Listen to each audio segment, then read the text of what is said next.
Yo guys, what is up? My name is Jeracraft and we are finally back for the Woodland Mansion Transformation Extravaganza. I know it's been a while, but guys, if you're joining us today, this is the fourth and final episode where I present to you a 100% complete, fully furnished Woodland Mansion. Now guys, there is so much content to cover in today's video, so just sit back, relax and enjoy because we're about to begin today's adventure.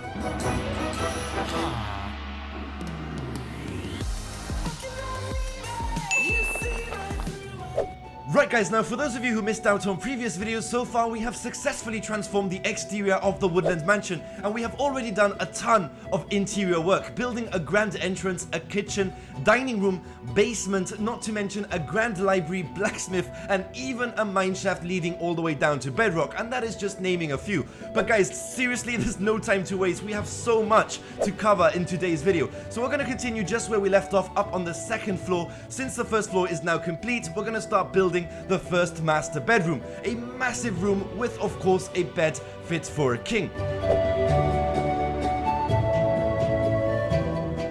Now what I really like about this room is the staircase that leads up to a second level, equipped with a small study. I also actually discovered a secret passage hidden behind a wall, which was a bit random, but I decided to might as well use up as much of the empty space as possible, building a small private living quarters. Not only that, but this corridor also leads to a couple of different things, including access to one of the mansion's main towers and also a small private terrace.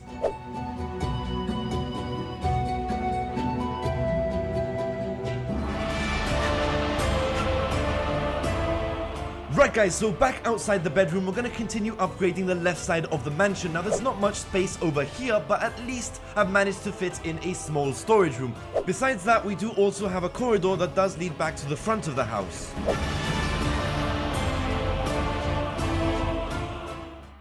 So we're going to be building a couple of different things, including an additional bedroom, a study room, but what I really like about this house is just the sense of adventure, letting you explore through a maze of corridors and rooms while also sticking to some of the survival aspects of Minecraft.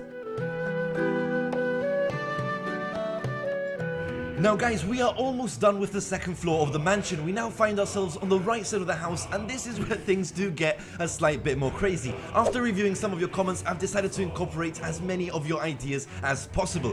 One of them being a swimming pool. Now I know having a swimming pool on the second floor of a wooden house is probably not a good idea, but like I said, it's crazy and either way it just worked out really well. The indoor swimming pool comes equipped with some really cool features, my favorite being the massive windows just overlooking the forest outside. I've also experimented with fence, leaves and glowstone to decorate the ceiling, and finally introducing a giant fish tank, which I talked about in one of my last videos with Jojo.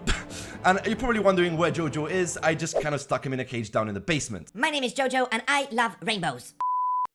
So anyway, this leaves us with one last objective to finish the second floor, which is hidden behind our secret redstone fireplace. Now this is where you're going to find our magical, mystical, enchanting and potions brewing room of epical wizardry.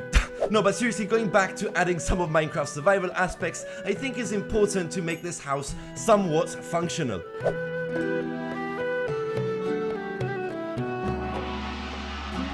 Now guys, with that finally out the way, we have officially completed the first and second floor, which brings us to the third floor, which can be accessed via a staircase found outside the swimming pool entrance. Now this is where we're going to build one of the most requested suggestions, which is the Grand Ballroom.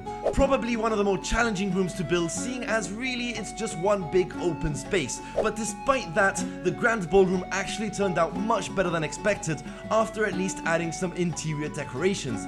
Banners, paintings and all those extras slowly made the room come to life. You can also access some of the mansion's terraces, so at least your guests can get some fresh air, right? I don't know.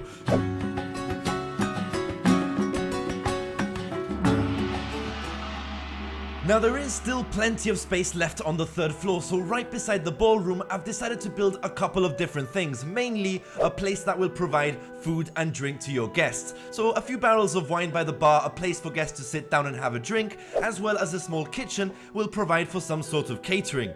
The third floor corridor will also be upgraded, and you just might be wondering where the door found at the end of the corridor actually leads to. Well, believe it or not, I've somehow managed to fit a spiral staircase that leads to a fourth 4th and final floor. And honestly, there's not much space to work with, but I've decided to include one final suggestion dished out in the comments by you guys, which of course would be the Skylight Chapel, decorated with stained glass windows, banners and anything I could manage to fit in such a small space.